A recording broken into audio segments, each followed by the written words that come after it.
Aloha and welcome to Warrior Werks. Good morning. Just want to share a little bit. I kind of alluded to a bear story in either a live or a previous video, and I got asked by a couple people to share that story about the bear. And I guess before I get into that, I haven't told this story in a while, so it seems a little rusty. I apologize. But this is one of those stories that kind of ties to a knife. When you see a knife, or when I see this knife, it draws me immediately back to that memory.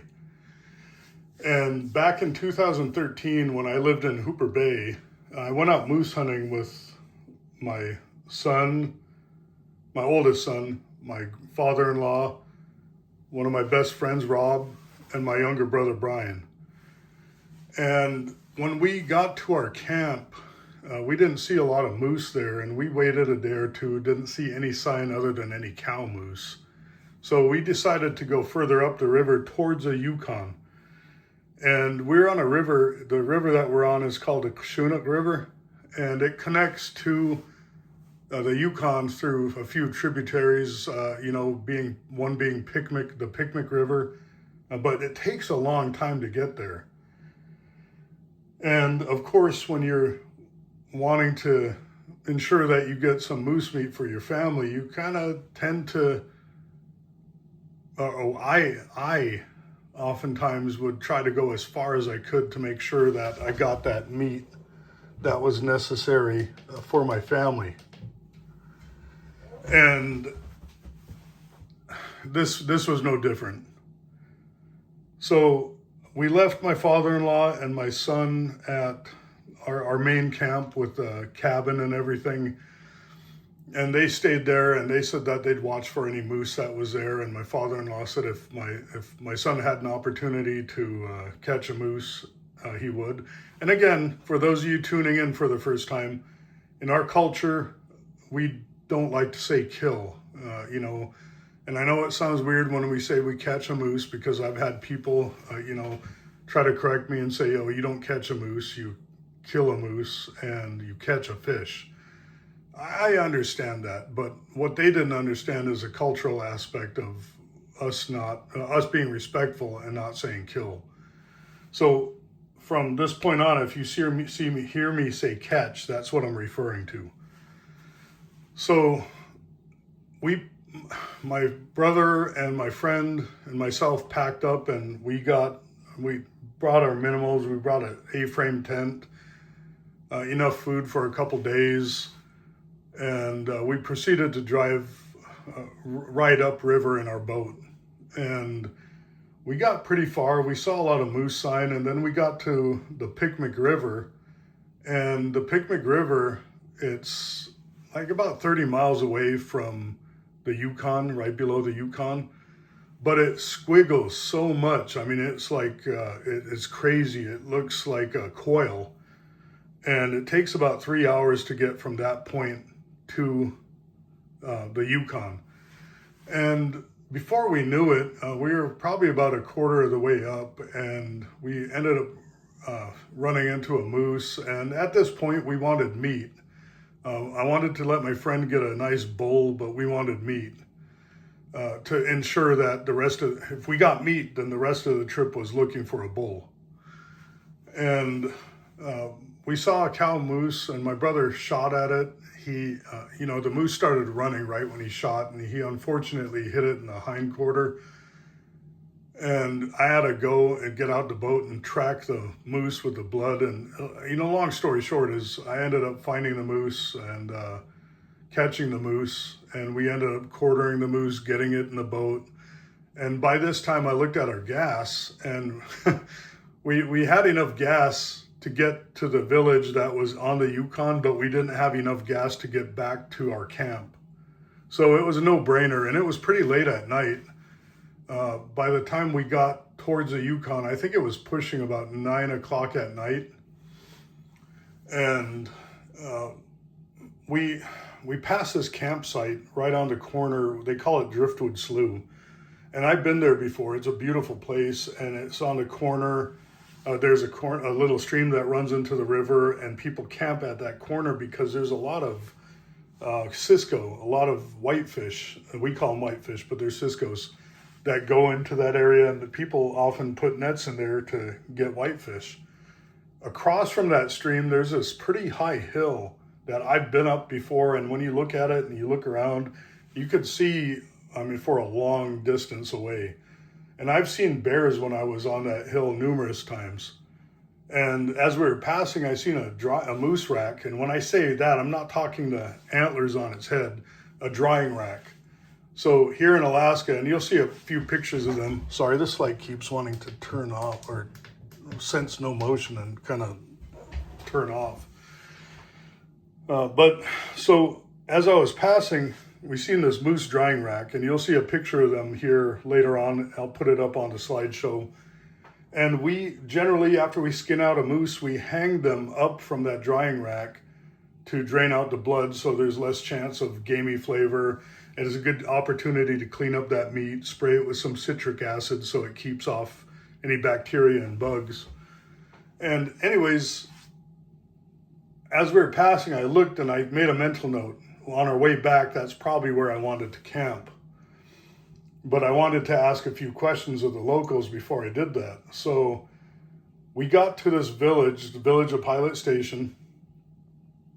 And when we got there, I had a friend that I called, and he met us at the dock, and he had his four-wheeler with a trailer, and he loaded in our gas cans. And this was like almost 10 o'clock at night. And, the good people there, they got a hold of the local store, and they had somebody go and open up the gas pumps for us to fill us up on gas, which that's a great thing about living out there is that people, no matter where you are, you have family or friends there, they're willing to do things like that. And that's the biggest thing I miss living out there is that connection that I had with a lot of people there. But anyways, we gassed up and we stopped by the store and we grabbed a few things like things we couldn't have when we were camping, like really cold soda, some ice cream, some hot dog buns and some hot dogs for dinner.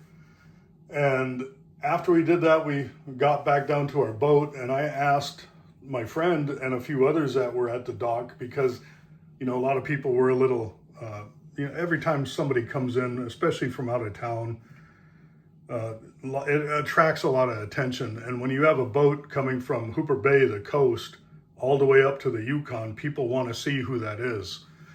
And we started asking people, hey, we saw this campsite at Driftwood Slough. Is that a safe place to camp? And they were like, yeah, absolutely.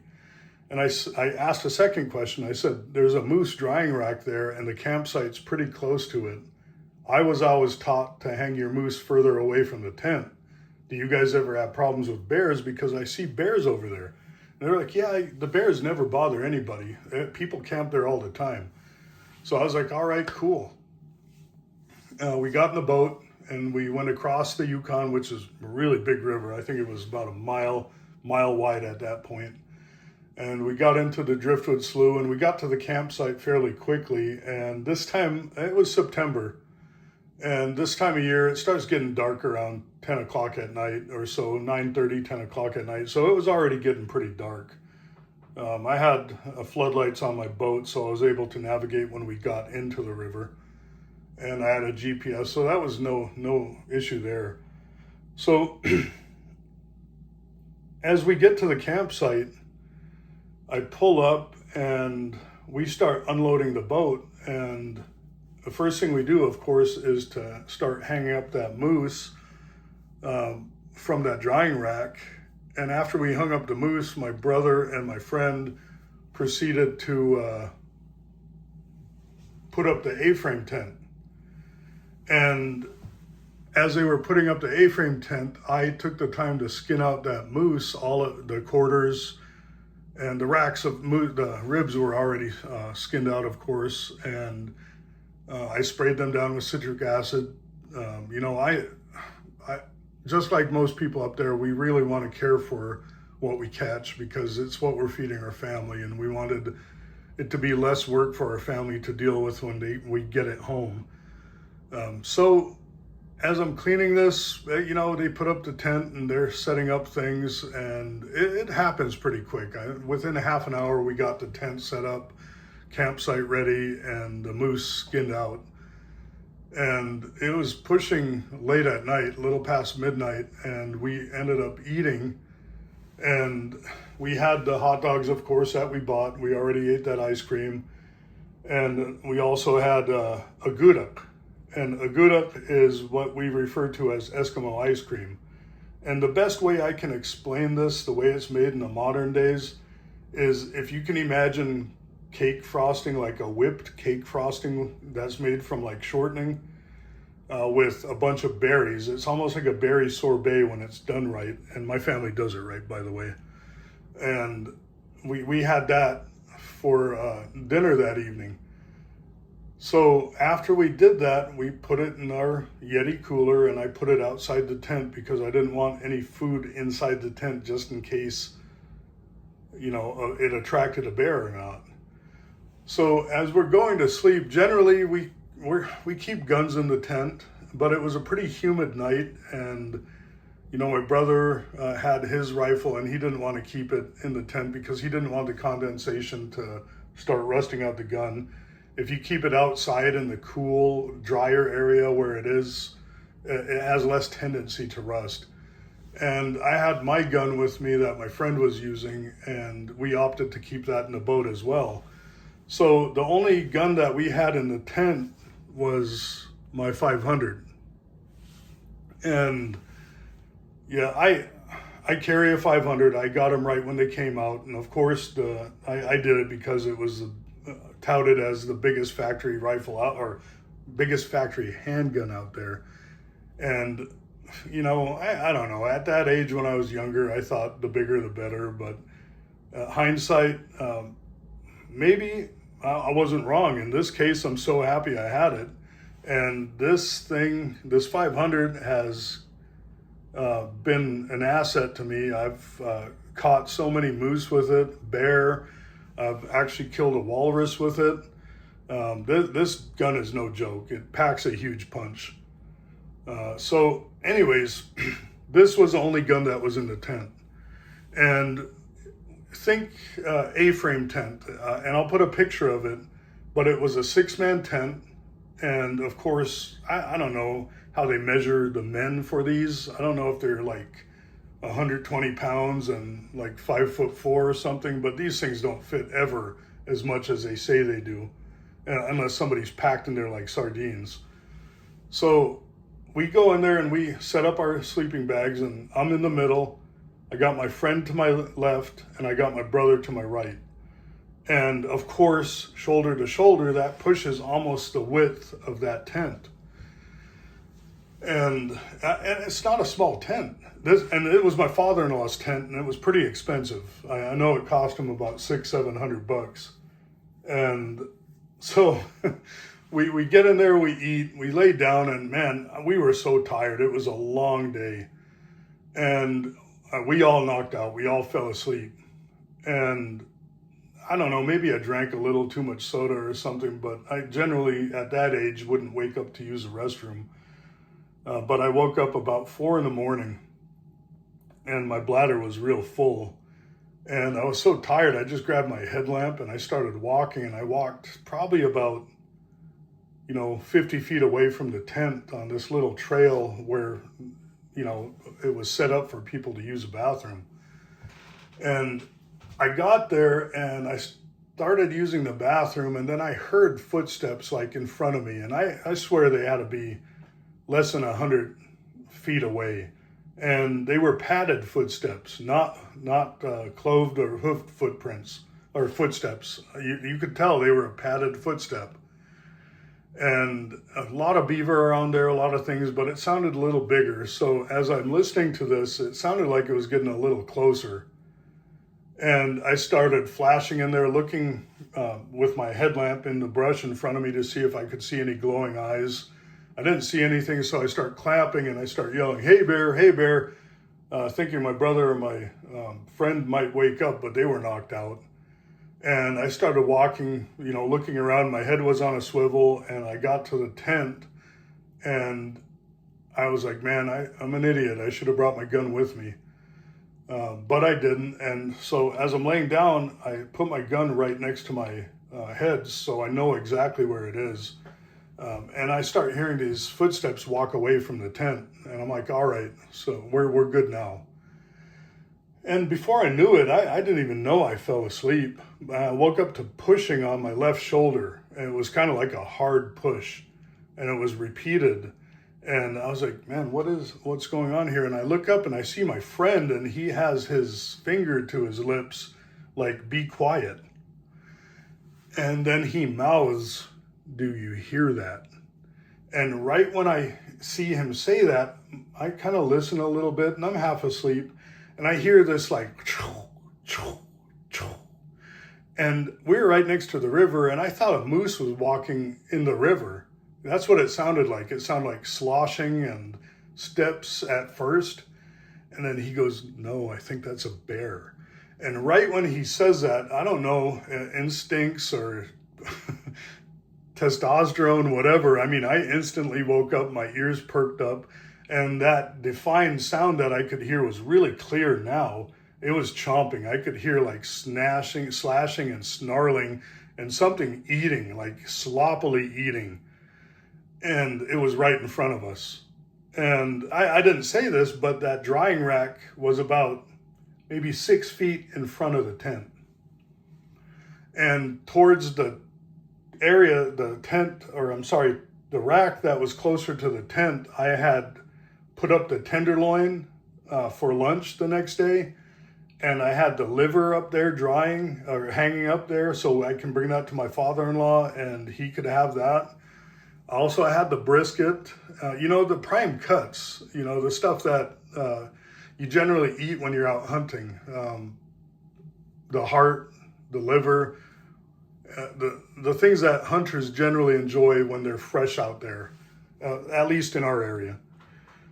And I was like, man, I kind of got up, I grabbed my gun, of course. I tried to wake up my brother. I reached over and I shook him, and he looks at me and he's like, what? And I'm like putting my finger to my mouth, like, shut up, man. And he makes this loud, like, what? And then I tell him, there's a bear outside. And then he looks at me, he goes, yeah, whatever. And he rolls over to his side and goes back to sleep. And this is my younger brother. He's 13 years younger than I am. At that point in time, he was basically a kid I think he was just out of high school. And I was like, okay, I'm not going to waste my time on this. So I stood up and I take my gun and I'm walking towards the front of the tent. And the whole time I'm thinking about this, I'm like, man, I hope that's a brown bear or a black bear, not a brown bear. And then I started thinking about it a little bit more. I was like, man, no, I hope that's a brown bear, because black bears are really defensive with their food, and they'll not only kill you, they'll eat you too. So I was like, man, I don't want to go out like this, After being in law enforcement for so many years, I don't want my obituary to say that I was killed by some bear. And especially, being a Yupik Eskimo, I don't want to be killed by a bear. That's kind of embarrassing. And I'm going to reference something, and I'll try to find a picture of it. But imagine the Far Side comic that has those polar bears standing outside the igloo that says, I love these things, crunchy on the outside, chewy on the inside. I don't know why, but that Far Side comic flashed through my brain when I was walking towards the front of this tent. And as I'm walking to the front of the tent, I get right up to the tent, and if you ever stayed in an A-frame tent, you know that it's not a dome style zipper. There's two zippers, one that goes up and one that goes up and diagonal, and one that goes straight across the bottom. And you have to undo both to get out, I guess, quickly or in a comfortable way. And as I'm thinking about this, I'm like, how am I going to open this? And I reach down to unzip the vertical portion. As I'm reaching down, I hear the bear stop eating. and it starts walking towards a tent. So I stand up, and I'm about a few inches away from the tent, and I see this big black shadow through the tent, and this is a green tent, and it's dusk, or I'm sorry, it's dawn, and I can see this shadow just kind of approach the tent. And you know, my heart rate wasn't going up, or I wasn't panicking or anything, but in my head I was like, oh shit, you know. Forgive my language, there might be a couple other expletives here because that just is the way it happened. And in my head I was like, man, I don't know what else you could say. You got a bear approaching you. And it gets right up to the tent, and it starts sniffing, and it starts smelling and breathing hard. And as it's doing this tent, the tent wall, every time it breathes out, it's going whoosh, whoosh. And it sounds just like that. The breath of that bear just was amplified. And it was pushing out towards the tip of my 500. And I'm holding this 500 right at the tent. And in my head, I'm like, okay, let your nose or something touch the tent so I know where to shoot. Because I didn't want to just shoot through the tent, because if I missed, then I put a hole in a $700 tent. And I don't know how you explain that without evidence. You know, I didn't want to do that and have my father-in-law be like, oh yeah, great fish story. So it never touches a tent. And we're motionless. I'm motionless, just looking. And of course I have the gun ready to go just in case. And I'm like, all right, well, this is how it's going to be. You know, I got kids I need to get back home to. So Bear, you picked the wrong person to mess with. At least that was my mentality. You know, maybe a little overzealous or a little overconfident, but that's kind of how I was thinking. And as the bear moves away and starts eating again, I'm trying to rethink what I'm going to do at this point. And I look back at my friend, and he has one of these knives, the exact same knife I have. I think we bought them at the same time when they were on sale. And this is a Essie, and this is a SE3. Fantastic knives. I've actually used this to butcher a few moose. Great knife. He swears by his too. He swears by his as well. And I look back, and of course he doesn't have a gun. And I look back, and he's holding this in his hand. And he has these big eyes, and he's looking at me, and I kind of give a half-cocked smile, because in my mind, I'm like, okay, you know, what are you going to do with that? And then he kind of looks at me, and he says it really quiet. He goes, I ain't going out like a bitch. And I kind of started internally laughing a little bit, because in my head, I was like, okay, this is a guy I want behind me, just in case that bear gets past me. This is a guy I know that's probably going to jump on that bear instead of running away. And speaking of that, I looked over at my brother, who was sleeping before, and man, he was wide awake, and his eyes were about as big as they could get. And I looked at him, I pointed at him, and I said, I told you, you little shit. And, you know, it was just so funny, because, you know, all of this was happening in such a short amount of time, but it felt like forever. And as I turned back and look at the front of the tent, I'm like, okay, I got to take a different approach. And on these A-frame tents, there's this little vent it's about a crescent shape and almost like a half circle, but not quite. And I looked down at that, and I was like, okay, that's probably my best bet, because that has mosquito netting, and I can see through that, and I can at least gauge what I'm dealing with here. Understand, I don't know what kind of bear this is, you know? So I get down on my left knee, and I reach over with my left hand, and I unzip. And before I do that, these thoughts cross my mind. It's like, should I do this? Is this going to attract its attention? Should I do it slower? Should I do it quick? And before I could even make a determination, my hand acted quicker than my brain could, and I unzipped it really quick. And as I unzipped it, I locked eyes with this big black bear, this bruin of a black bear. And I know this was the biggest guy, and he knew it. He knew he was the biggest guy in that area, and nothing could mess with him. And he was sitting there just looking towards me. I don't think he saw me because of the mosquito mesh. I know he knew we were there. I know he smelt us, but he didn't give a shit. He didn't care. And I was like, man, okay, now I'm dealing with a black bear. I better make sure I have a good shot, because the last thing I want is for this bear that claimed this meat to, get scared away, but hover around and try to attack us when we're packing it up. So I don't know how long it was, but I looked in that bear's eyes. Again, it felt like forever. And mind yourself that this was about 6 feet away.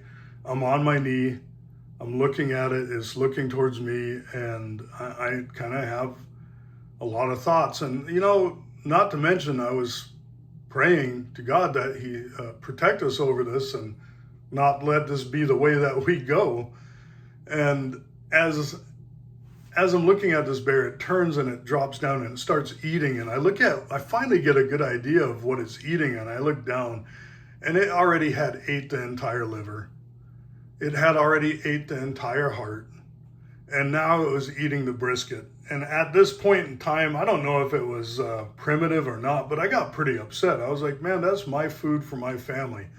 And I was like, you're done. I was like, I'm not dealing with this anymore. So I look back, I tell my brother and my friend, I point at the ears, tell them to plug their ears because this is going to be loud. And of course, the hammer's already cocked back on this 500. And back then it had polymer grips on it, black polymer grips. I just put these on. I got these as a Christmas gift from a friend last year. But I took my 500 and for all the safety people, it's unloaded. And there's nobody in front of me, directly in front of me. So I pulled back the hammer and I was pointing right through that mesh. And as I did that, I looked back and I told my friend and my brother, plug their ears.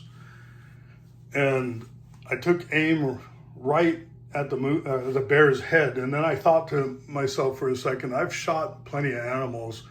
And every time I hit them on that forehead slope of the head, the bullet seemingly kind of ricocheted off. And sometimes it didn't kill the animal. It just knocked it down or knocked it out or scared it off. So I moved the aim point of this gun to the right behind the bear's neck. And I shot. There was a big bang, and I don't know how many hunters are out there listening to this story, but when you hit a bear, a few things happen. You get that big adrenaline dump because all of this canned adrenaline or canned whatever you want to call it just finally has a chance or a avenue or vent to get out. And right when I shot, I jumped up and then I hear this screaming. It sounds like this blood-curdling scream like a human being. And I'm like, man, that's really eerie. And I opened the tent. Maybe I should have waited, but I opened the tent immediately, got out, and right when I was about to put in a second shot to take care of it, the bear just died. It was done. And it's no wonder. I mean, I think that pretty much severed its spine right when I shot it. And I shouldn't say it pretty much, it did. I butchered that. And we took the meat home and we ate the meat. That bear was primarily eating berries. So when bear are eating berries, it tastes very good. If I knew it was eating fish, I wouldn't have taken the meat, just because. But anyways, so we get there and I shoot the bear, and I'm like, all right, great. Now we got more work to do. We got to start processing this bear. But before that, I want to get some pictures. And I'm not a trophy hunter, so I'm not good at taking pictures like going like towards the back of the animal to make it look huge and bigger than it actually is. And I'm not a small guy. I'm a pretty big guy, and I was a pretty big guy back then. So when you look at these pictures, perspective-wise, the one you could see how big this bear was when it's being skinned out. And I'm sitting there with my brother skinning it out. And you could see just how big this bear was from head to toe, and it's longer than I was, and the paws were more across than I was tall. And also, when you see it laying down next to the moose rack and the tent, keep in mind the size of an A-frame tent or the size of a rack of moose ribs. And for those of you who don't know either of those two things, it's kind of a hard judgment call to say exactly, to let you know how big that was. But this bear, after I got it and I brought it to Lone Wolf Taxidermy, which did a fantastic job on it, he made it into a rug for me, and he said that was by far the biggest bear that he's ever done. And he's talking size-wise. And I know bears are generally measured on their skull size. This didn't have a huge skull. It was big, but it didn't have like a record-breaking skull. But he said body-wise, it was the biggest he's ever done. And when he was done, it went from nose to tail, 7 foot 11 inches, and it went from ceiling to or across paw to paw, 7 foot 11 inches. And man, I tell you, that was one of the more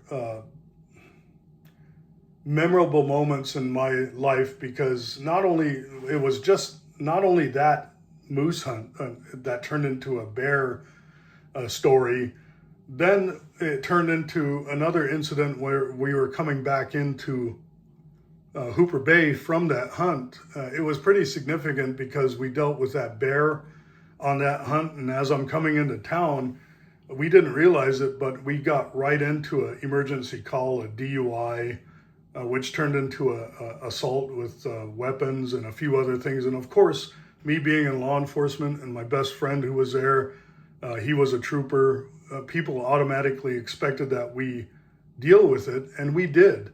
We were out of uniform, but we definitely helped the local police that were there.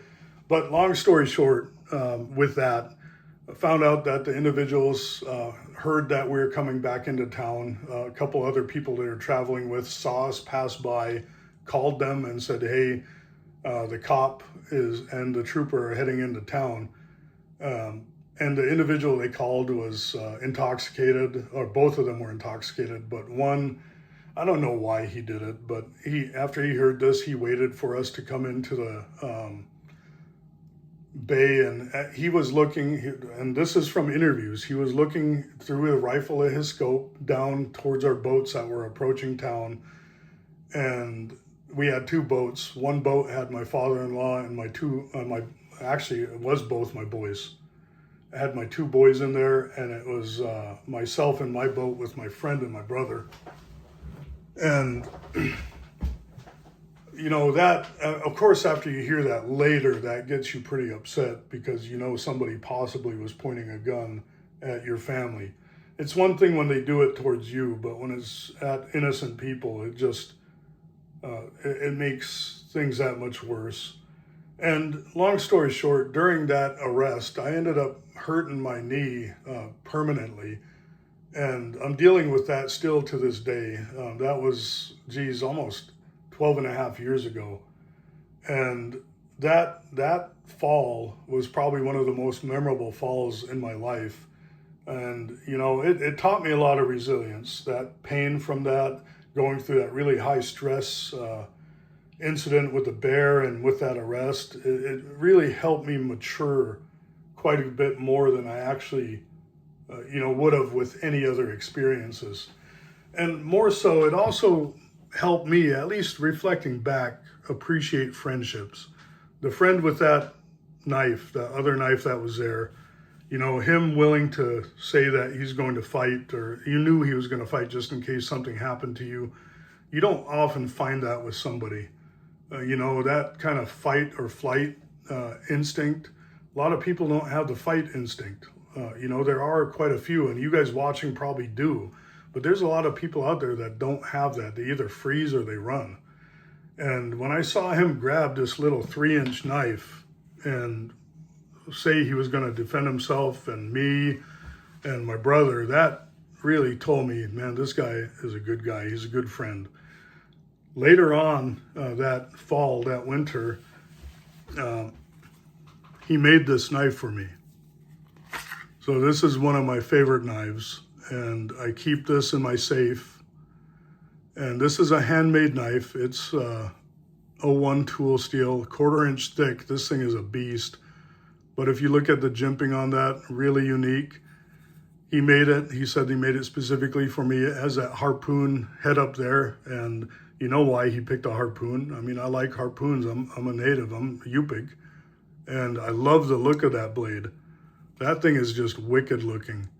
And when you look at what he did with the handle and the time that he took with a 1x30 grinder and a little tiny makeshift forge that he put together with some fire brick, and he came out with something like this. And he did it, and he made a handful of these for his, I think his dad, maybe his brother, another friend of ours, and he made one for myself, and then he made one for himself as well. For somebody who's considered a novice in making knives,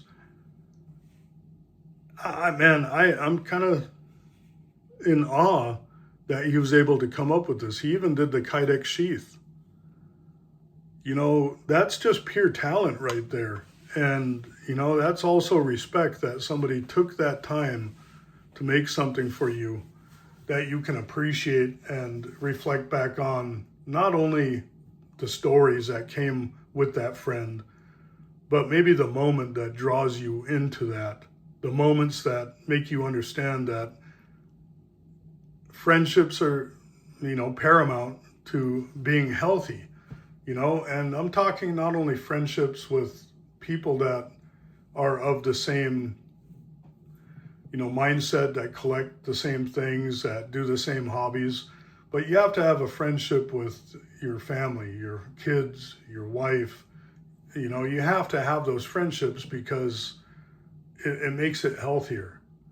And I can say that my wife is my best friend. She's the one that I confide in the most. She's the one that, you know, comforts me the most. And she's the one who supports me the most. You know, she by far is my best friend. You know, but I have plenty of friends out there, but I only have maybe on two hands. And they seemingly get less and less as we get older. I only have a few that I can count on two hands that I know that if I needed them for any reason, that they would be there. And I truly appreciate that. You know, 40 minutes of me telling that story. I wanted to share that. I wanted to make sure that you guys heard that story firsthand. With the pictures, it kind of makes it a little more not like a fish story. You guys will see when I'm telling you there is no sugarcoating or fluffing up anything that I said. Everything that I said happened, and it was probably even worse when you think about that. Human memory is kind of a weird thing. You remember the things you want to, and there's so many other things that happened in between that we don't recall. But I am so grateful that it wasn't that point in time in life and my experiences and what I was doing that I got sent home. You know, I was able to stay here with my family much longer, you know, and enjoy having grandkids and enjoy having adult kids in my life. And I appreciate that, and I'm always forever grateful. So this is James. Hope you guys enjoyed the story. Hope you guys stuck around for it. Please hit that like button. You know, leave a comment. Let me know if you actually like this, because God knows I have plenty of other stories. Maybe none as kind of cool as this one, but definitely plenty of other stories. So you guys have a wonderful day. Stay safe, stay warm.